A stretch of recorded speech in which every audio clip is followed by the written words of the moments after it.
Welcome to all of you in Sanwar Physics classes. In today's lecture of class 11th, chapter unit and measurements, okay, we will study about the dimensional analysis, okay, dimensions of physical quantities. तो आज के इस lecture में हम discuss करेंगे dimensions of physical quantities के बारे में, ओके, डायमेंशनल एनालिसिस या जिसमें या हम इस टॉपिक को कह सकते हैं dimensions of physical quantities, okay, dimensions of physical quantities, okay, it is visible to you. तो इसमें देखिए डायमेंशंस क्या है। सबसे पहले डायमेंशन से हमारा क्या मतलब है। जनरली यहां पर हमने देखा था कि हमारे पास 7 फिजिकल फंडामेंटल क्वांटिटीज हैं। तो जो 7 फंडामेंटल फिजिकल क्वांटिटीज हैं, अब हर जगह पर हम उस फिजिकल क्वांटिटी की यूनिट न लिख करके हमने उसकी एक डायमेंशन फिक्स कर दी। वो डायमेंशन से हमें पता चलेगा कि किसी दूसरी फिजिकल क्वांटिटी जो कि डिराइव्ड फिजिकल क्वांटिटी है उसमें वो डायमेंशंस कितने टाइम्स है, ठीक, कितनी उसकी पावर है, ठीक। तो जब आप उसको मैं टॉपिक स्टार्ट करूं उसको प्रॉपर आप फिर समझेंगे। तो हमारी जो 7 फिजिकल क्वांटिटीज हैं, देखिए सबसे पहले हम बात करते हैं लेंथ की, ठीक, और देन उसके बाद से हमारे पास आ जाता है मास, देन उसके बाद से time, okay, electric current, time है, इलेक्ट्रिक करंट है, एंड थर्मोडायनेमिक टेम्परेचर है। ये हमारी 7 फिजिकल क्वांटिटीज हैं, फंडामेंटल क्वांटिटीज, थर्मोडायनेमिक, टेम्परेचर, और इसके बाद से दिस इज 1 2 3 4 5। देन उसके बाद से आपको पता है हम कहते हैं ल्यूमिनियस इंटेंसिटी, ल्यूमिनियस इंटेंसिटी, या आगे पीछे हम लिख सकते हैं इनको, ऐसा कुछ नहीं है कि हमें कोई सीक्वेंस में लिखना है। Luminous intensity and amount of substance, amount of substance, ये क्या है हमारी 7 फिजिकल क्वांटिटीज है, 1 2 3 4 5 6 एंड 7। तो अब इन 7 फिजिकल क्वांटिटीज में क्या है, देखिए आप पहले फंडामेंटल समझिए, इनकी यूनिट हमने क्या फिक्स की है, ठीक। तो यूनिट आप जानते हैं लेंथ यूनिट, हम ऐसा यूनिट की बात कर रहे हैं यहाँ पर, केवल लेंथ के लिए हम मीटर यूज करते हैं, ठीक है।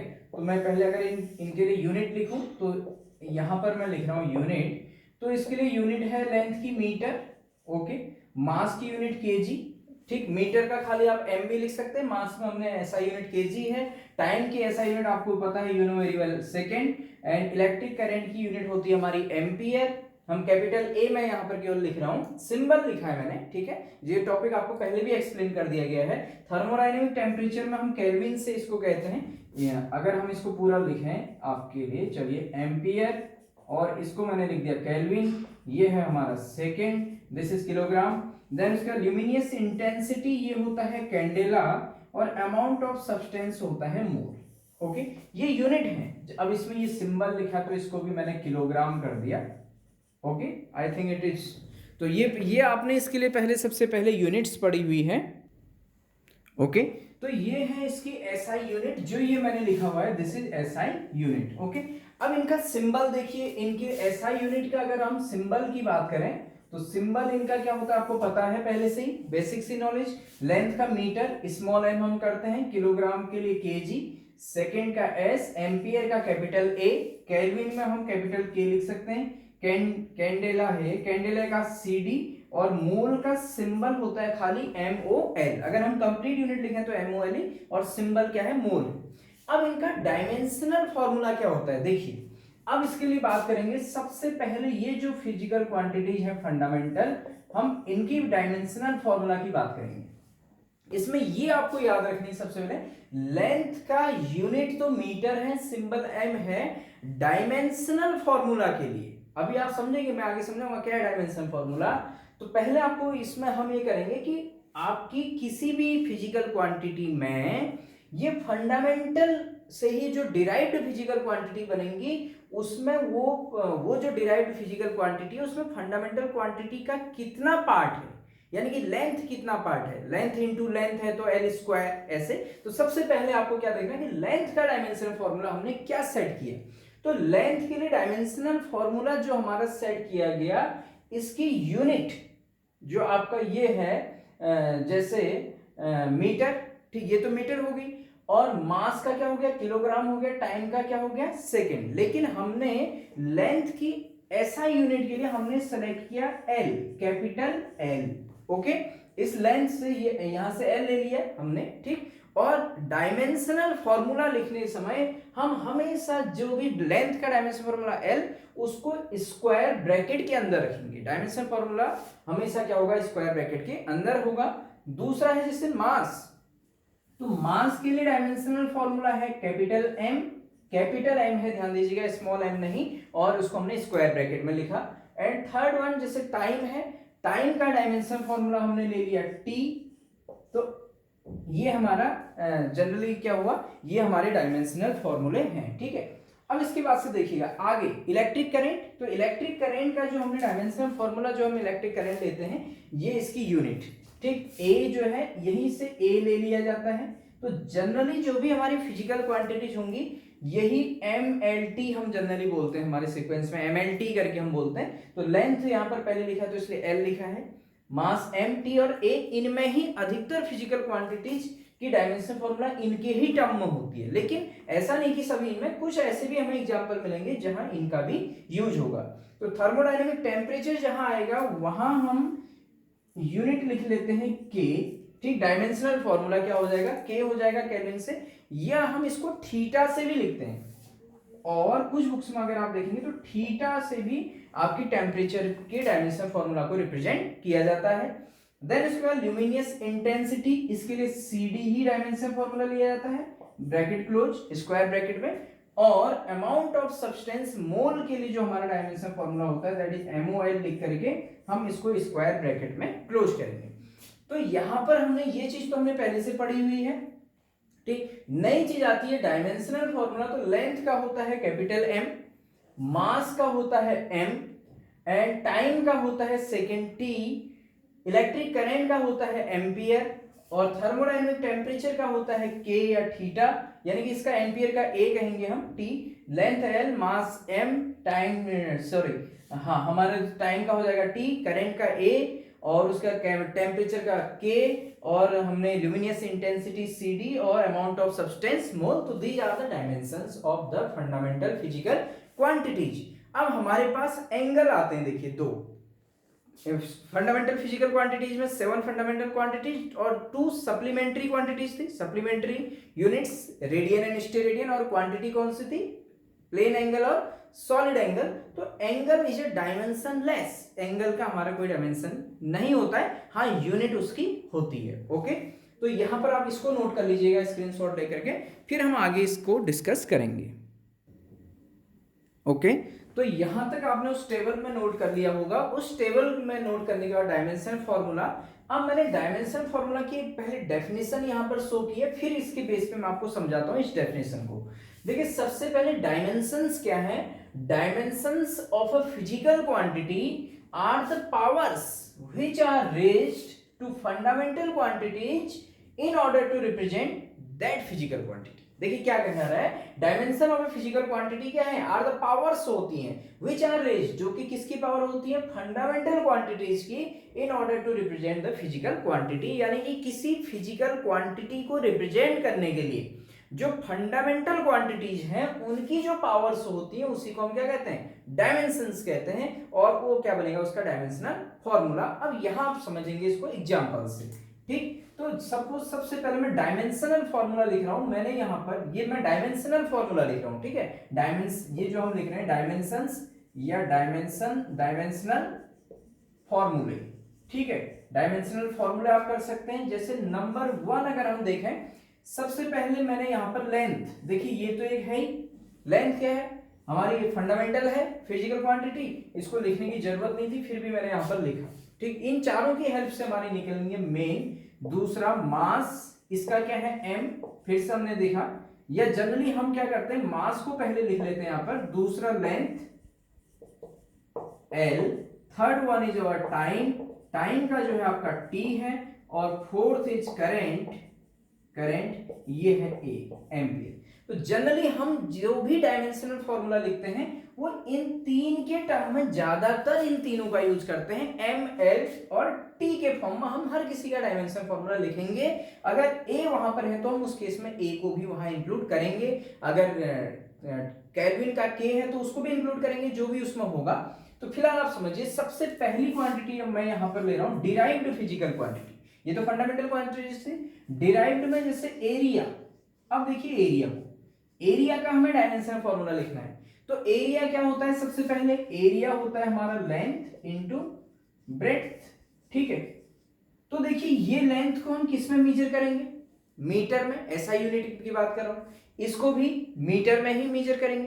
तो एरिया क्या है, कहीं ना कहीं अब इसका डायमेंशन फॉर्मूला बोले तो लेंथ, यानी कि ये क्या होगा, लेंथ है तो आपका एल हो जाएगा। ब्रेड्थ भी तो एक टाइप की लेंथ ही है नहीं है, उसको मीटर में मेजर कर रहे हैं जैसे यूनिट में, तो ब्रेड्थ का भी जो डायमेंशन फॉर्मूला हो जाएगा वो क्या हो जाएगा, एल हो जाएगा, ठीक। तो यहां पर जो हमारा एरिया का जो डायमेंशन फॉर्मूला बनेगा वो, अब एरिया का डायमेंशन फॉर्मूला हमारा क्या बन जाएगा, देखिए सिंपली, बहुत ही सिंपली हम एरिया का डायमेंशन फॉर्मूला निकाल सकते हैं। इसका लेंथ का एल हो जाएगा और इसका भी एल हो जाएगा, तो ये हमारे पास बन जाएगा एल स्क्वायर। देखिए कैसे, it is very simple. Length का एल और ब्रेड्थ का भी हमारा एल हो जाएगा, एल और स्क्वायर ब्रैकेट में रखेंगे, लेकिन हम इसको ऐसे एल इंटू एल नहीं लिखेंगे, हम क्या लिखेंगे, एक साथ। अब देखिएगा, अब एक साथ जो हम लिखेंगे तो एल स्क्वायर लिखेंगे स्क्वायर ब्रैकेट में, this is the dimension formula of area. ये क्या है, एल स्क्वायर है। अब यहां पर एक चीज समझिए, अब मैंने आपसे कहा था किसी के भी डिराइव्ड फिजिकल क्वांटिटी के डायमेंशनल फॉर्मूले को एम, एल और टी के फॉर्म में लिखेंगे। तो आप देखें कि एरिया में क्या मास का कोई टर्म है ही नहीं, क्या इसमें टाइम का कोई टर्म है ही नहीं। तो जब इसका टर्म है ही नहीं तो हम मास और टाइम भी हमें लिखना है, तो हम उसकी पावर्स में कितना लिखें।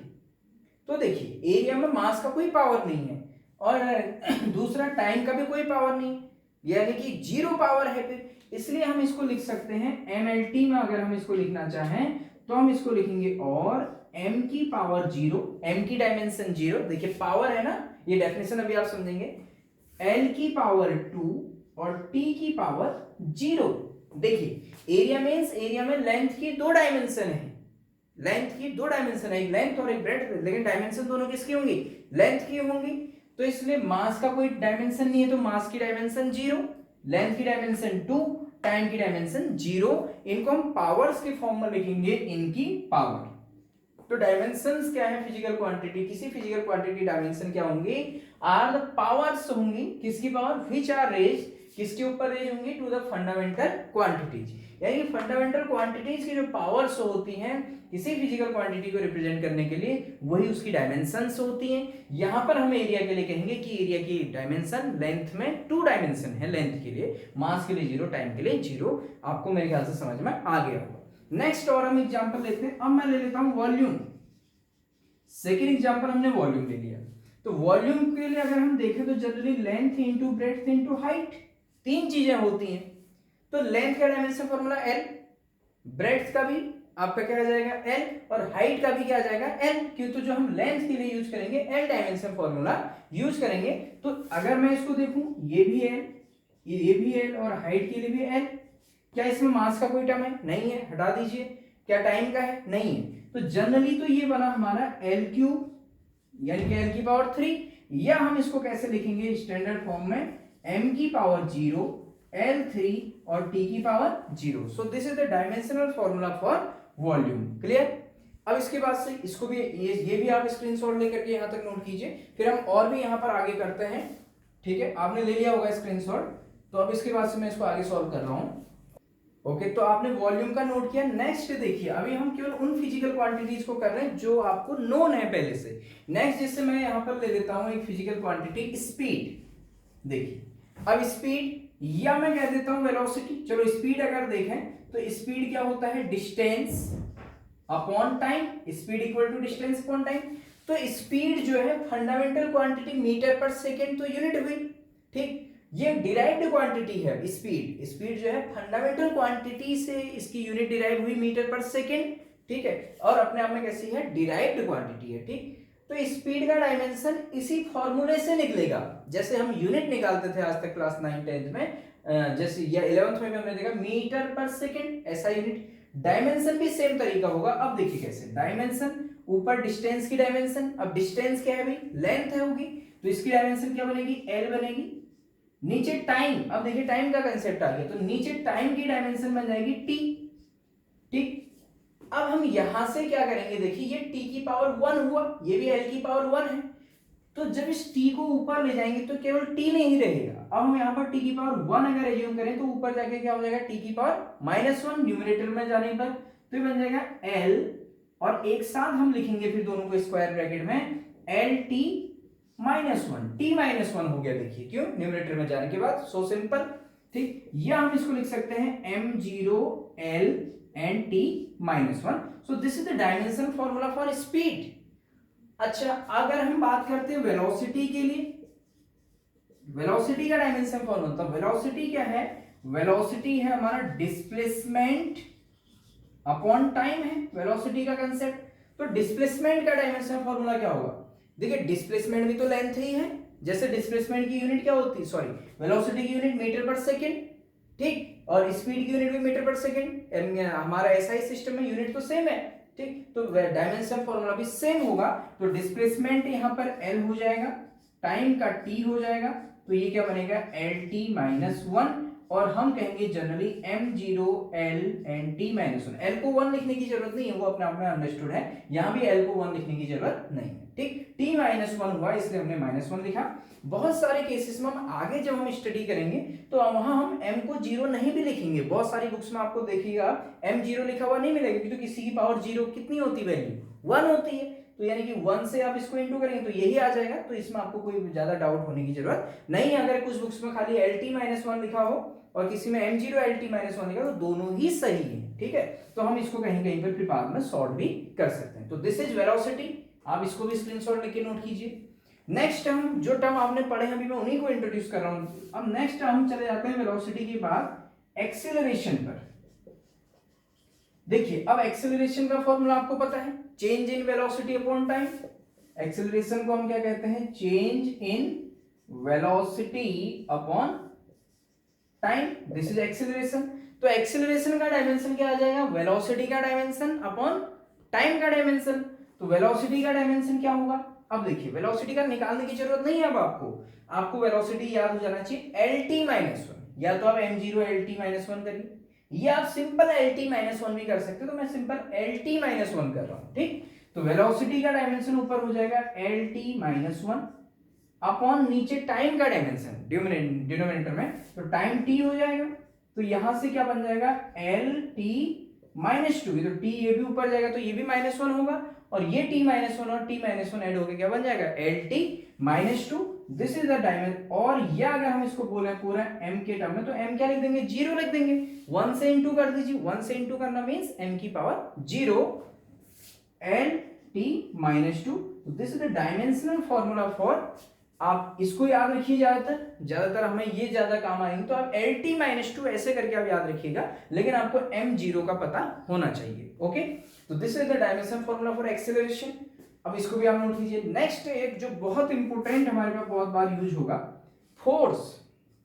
देखिए फोर्स, अब फोर्स का फॉर्मूला क्लास 9th में आपने पढ़ा है, force equal to mass into acceleration.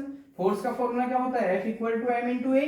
तो फोर्स का डायमेंशन क्या बनेगा, मास का डायमेंशन इनटू एक्सेलरेशन का डायमेंशन, जैसे यूनिट होती है ना किलोग्राम मीटर पर सेकंड स्क्वायर, केजी मीटर पर सेकंड स्क्वायर, जिसको हम ऐसा यूनिट न्यूटन कहते हैं, तो यहां पर डायमेंशन बनेगा मास इनटू एक्सेलरेशन।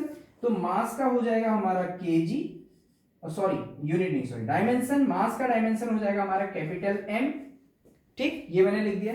अब एक्सेलरेशन का डायमेंशन, अब आपको याद करने पड़ेंगे धीरे धीरे, आपको सारे डायमेंशन याद होनी चाहिए, नहीं तो आप निकालने में ही रह जाएंगे। ठीक है, बहुत लंबा प्रोसीजर हो जाएगा। तो एक्सेलरेशन देखिए lt -2, क्योंकि तभी मैं सीक्वेंस से चल रहा हूं, तो lt -2 आप साथ में रखेंगे एक्सेलरेशन के लिए, तो हमारा क्या बन जाएगा mlt -2। अब देखिए ये ऐसा है जहां m की पावर 0 नहीं है, पहले से ही m है, तो यहां m की पावर 0 नहीं लिखेंगे। इसका मतलब फोर्स का डायमेंशन मास में भी होता है, यानी कि फोर्स तभी होगा जब कोई मास होगा, वहां पर कोई ऑब्जेक्ट होगा, ऑब्जेक्ट पे तो फोर्स लगाएंगे, ऑब्जेक्ट पे फोर्स लगा रहे हैं तो उस पर एक्सेलरेशन भी होना चाहिए, ठीक। तो एक्सेलरेशन है, ऑब्जेक्ट है, तो हमारे पास क्या है, इट मींस वहां पर मास, यानी कि नेट फोर्स की बात हो रही है यहाँ पर, ठीक है। क्यों, तो फोर्स तो हमारा जो बैलेंस फोर्स होगा तो वहां तो कोई एक्सेलरेशन नहीं होगा, ठीक। तो यहाँ पर हमारा फोर्स खुद ही मास आया, मास में भी डायमेंशन है और एक्सेलरेशन में भी, तो फोर्स का डायमेंशन mlt -2। तो यहां तक आप स्क्रीनशॉट लीजिए, यहां तक आप इनको नोट कीजिए, फिर हम कुछ और आगे देखते हैं, सॉल्व करते हैं। ओके, तो आपने इसको यहां तक आपने इसको नोट कर लिया है। अब इसके बाद से हम कुछ और आगे डायमेंशनल फॉर्मूले कुछ देखते हैं, फिजिकल क्वांटिटीज, ठीक। आपने स्क्रीनशॉट लेके इसको नोट कर लिया होगा। अब डायमेंशनल फॉर्मूला देखिए, हमने फोर्स तक हम पहुंचे, इसी सीक्वेंस को अगर मैं आगे कंटिन्यू करना चाहूं तो फोर्स के बाद हम एक टर्म आ जाते हैं वर्क। देखिए वर्क पर अगर हम आ जाए तो वर्क क्या होता है, W equal to force into displacement, Fs cos theta या Fs cos 0 कह दिया तो जनरली फोर्स इंटू डिस्प्लेसमेंट। तो यहां पर वर्क का डायमेंशनल फॉर्मूला हम देखें तो फोर्स का आपको याद होना चाहिए, फोर्स का डायमेंशनल फॉर्मूला और इनटू डिस्प्लेसमेंट का डायमेंशनल फॉर्मूला। तो फोर्स का क्या होता था, जो मैंने अभी यहाँ पे लिखा था, आपको याद करना है बिल्कुल, mlt -2, धीरे धीरे आपको बिल्कुल याद हो जाएंगे, इजीली याद हो जाएंगे, कोई टफ चीज नहीं है। और s डिस्प्लेसमेंट का क्या हो जाएगा, इंटू n, तो ये क्या बन जाएगा हमारा, ये l इसके साथ इंटू होगा तो l स्क्वायर बनेगा, तो m l square t -2, this is the dimensional formula for work. Okay, next work के बाद से हम आ जाते हैं, जो भी टर्म है नंबर आप डाल दीजिए, एनर्जी। देखिए मैंने कहा एनर्जी, तो एनर्जी क्या है, energy is the capacity for doing work, यानी कि work is a form of energy, आपने बहुत बार पढ़ा है, work is a form of energy, work energy theorem भी आपने 9th में पढ़ी है, ठीक है। तो एनर्जी का वही डायमेंशनल फॉर्मूला होगा जो वर्क का होगा, नोट डाउन प्लीज, एनर्जी और वर्क का डायमेंशनल फॉर्मूला एक ही होता है, और तो एनर्जी का भी क्या हो जाएगा, ml square t -2, this is the dimensional formula for energy. Next अगर हम डायमेंशनल फॉर्मूला अगर बात करें पावर के लिए, तो पावर आपने पढ़ा है क्लास 10th में भी पढ़ा है, 9th में भी पढ़ा है, पावर क्या होता है, वर्क डन अपॉन टाइम या electrical energy consumed upon time. अगर इलेक्ट्रिक पावर की बात करें तो generally work upon time, rate of doing work is known as power. तो पावर P इक्वल टू क्या होता है, W अपॉन T। तो आपका पावर का फॉर्मूला निकलेगा वर्क का dimension formula divided by time का डायमेंशन फॉर्मूला। तो ये हमारे पास बन जाएगा, वर्क का बन जाएगा ml square t -2, this is the dimension formula for work, और टाइम का हमारा हो जाएगा डिवाइड बाय t, ये टाइम का हो जाएगा। तो यहां से हमारा क्या हो जाएगा, देखिए पावर का ये बन जाएगा ml square t -3, this is the dimension formula for power. Okay, ऐसे ही हमारे पास बहुत सारी फिजिकल क्वांटिटीज हैं जिनका आप डायमेंशन फॉर्मूला निकाल सकते हैं। जैसे अगर मैं बात करूं मोमेंटम की, ये आपको क्लास 11th की एनसीईआरटी की आप बुक देखिएगा, एनसीईआरटी की बुक्स में बहुत सारे डायमेंशन फॉर्मूला हैं जो आपको याद करने हैं, बिल्कुल आपको बाय हार्ट याद हो जाने चाहिए धीरे धीरे। तो मोमेंटम P इक्वल टू क्या होता है, m into V, this is the formula for momentum, mass into velocity. तो P इक्वल टू m का dimension formula capital M, velocity याद होना चाहिए, अब LT -1, धीरे धीरे आप याद होंगे, एक ही लेक्चर में आपको याद नहीं होगा, समय लगेगा, लेकिन अभी मुझे कंटिन्यू कर रहा हूं तो मुझे तो डायरेक्ट लिखना है, ठीक। तो आपको जैसे याद होंगे तो आपको समझ में आने लगेगा।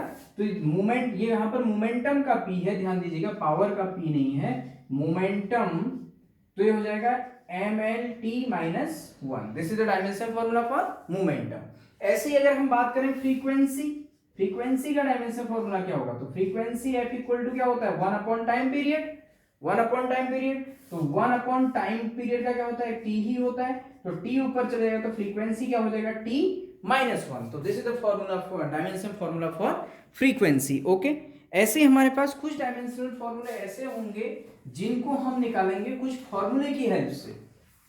देखिए जो कि हमसे पूछेंगे, एक्सीलरेशन ड्यू टू ग्रेविटी, अगर आपसे कहा जाए एक्सीलरेशन ड्यू टू ग्रेविटी, हमने कहा एक्सीलरेशन ड्यू टू ग्रेविटी, तो ये कोई विशेष बात नहीं है, तो स्मॉल g है, तो ये एक्सीलरेशन ही है, तो इसका वही होगा जो एक्सीलरेशन का होता है, दैट इज lt -2, ठीक, एक्सीलरेशन का ही होगा। अगर हम आपसे कहें कैपिटल G का डायमेंशनल, इसको मैं आपको बता रहा हूं, एक dimensional formula of capital G, यानी कि यूनिवर्सल ग्रेविटेशनल कांस्टेंट, तो अब इसको कैसे निकालेंगे, देखिए F equal to G m1 m2 upon r square, formula है आपके पास, इस फॉर्मूले की हेल्प से निकलेगा। तो यहाँ से g के लिए फॉर्मूला क्या बनेगा, आर स्क्वायर, यहाँ g देखिए यहाँ से F R square upon m1 m2 बनेगा, देखिएगा g equal to F R square upon m1 m2। ठीक, तो इस फॉर्मूले में अगर आपको फोर्स का आता है, ये डिस्टेंस है, ठीक है, इसका डायमेंशन फॉर्मूला ये आता है, तो आप g का निकाल लेंगे। देखिए कैसे, देखिए आप फोर्स का डायमेंशन फॉर्मूला m, ये g मींस ये यहाँ पर खाली g नहीं है, dimensional formula, dimensional formula of, sorry यहाँ पर नहीं, यहाँ मैं लिख रहा हूं डायमेंशनल फॉर्मूला हम यहाँ पर निकाल रहे हैं किसके लिए, g के लिए। तो फोर्स का मैंने लिखा सबसे पहले mlt minus 2, R square, R क्या होगा, एल होगा लेंथ, उसका स्क्वायर कर दीजिए, अपॉन मास, दो मास है, मास का क्या होता है m, और ये भी m है, तो आप इसको ऐसे लिख सकते हैं m इंटू एम, यानी कि m इंटू एम दोनों स्क्वायर ब्रैकेट में। अब सॉल्व कर लीजिए जनरल, तो देखिए क्या आ जाएगा, m नीचे 2 है, ऊपर 1 है m की पावर, ये दोनों को मिलाएंगे तो m स्क्वायर हो जाएगा। तो यहां अगर आप इसको लाएंगे 2 नीचे से और ऊपर 1, तो ये ऊपर आगे -2 होगा, तो m क्या बचेगा, -1। आप सॉल्व करके देख सकते हैं, m की पावर ऊपर 1 है, नीचे 2 है, ये 2 ऊपर आएगा तो -2 और ये 1 कितना हो जाएगा इनके बाद -1, ये l और ये l कितना हो जाएगा, l क्यूब, और ये t कितना हो जाएगा आपका -2। तो this is the dimensional formula for universal gravitational constant. Okay, तो इसको आप नोट कर लीजिएगा डायमेंशनल फॉर्मूला, ठीक है। तो इससे क्या होगा, अभी डायमेंशनल फॉर्मूले से हम धीरे धीरे क्या करेंगे, आप और भी फिजिकल क्वांटिटीज के डायमेंशनल फॉर्मूला बुक्स की हेल्प से देखिएगा, क्योंकि तो यहाँ पर इतना बहुत ज्यादा हो जाएगा, फिर भी जो मेन होगा, हम जैसे जैसे चैप्टर में आगे पढ़ेंगे तो हम उसका डायमेंशनल फॉर्मूला निकालते हुए चलेंगे, ठीक है। आपको बिल्कुल सारे ही याद करने की जरूरत नहीं, लेकिन जितने मैक्सिमम अभी आप याद कर सकें वो डायमेंशनल फॉर्मूला आपको आने चाहिए, ठीक है, जो भी हमारे बनेंगे। तो अब आज के इस लेक्चर, जैसे मैं आपको बताऊं, आप करंट चार्ज का निकाल सकते हैं, Q equal to I into T, ठीक।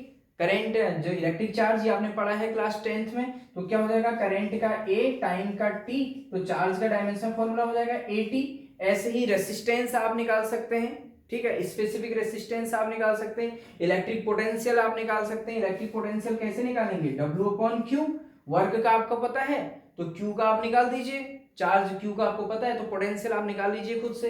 आप करंट आप यहां से निकाल सकते हैं किसका, रेसिस्टेंस का, R equal to V upon I. ये सब अलग अलग फॉर्मूले हैं, देखिए आपने क्लास 10 में सब पढ़े।